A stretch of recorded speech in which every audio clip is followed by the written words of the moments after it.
al alza hoy por segunda sesión consecutiva y tocaba máximos de una semana debido a que inversores ven señales de alivio en las tensiones en Ucrania y luego también de que los líderes en China ratificaron una sólida meta de crecimiento para este 2014.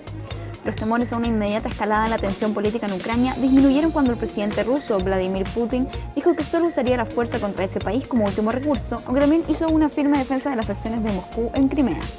Ayudando a impulsar el cobre, China ofreció su señal más clara hasta el momento de que se desplazará hacia un crecimiento económico más equilibrado y limpio, al declarar que pretende que la segunda economía más grande del mundo crezca un 7,5% este año. Aún así, estos últimos días, y considerando el panorama internacional, la cotización de la tonelada de cobre ha estado presionada a la baja.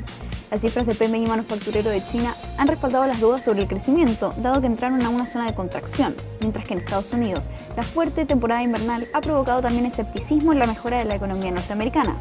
De todas formas, hoy el cobre a 3 meses en la Bolsa de Metales de Londres alcanzó su mayor nivel en una semana a $7.085,75 la tonelada, lo que supone un importante soporte psicológico según los analistas de XDirect.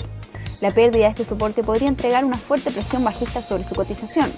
Y en caso de perder este nivel, los soportes más importantes a considerar son los $6.935 la tonelada como primer target y en segundo lugar los $6.851 la tonelada.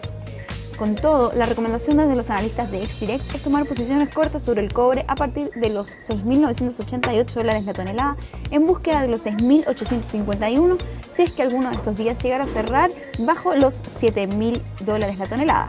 El stop loss también estaría ubicado entonces en los $7.052.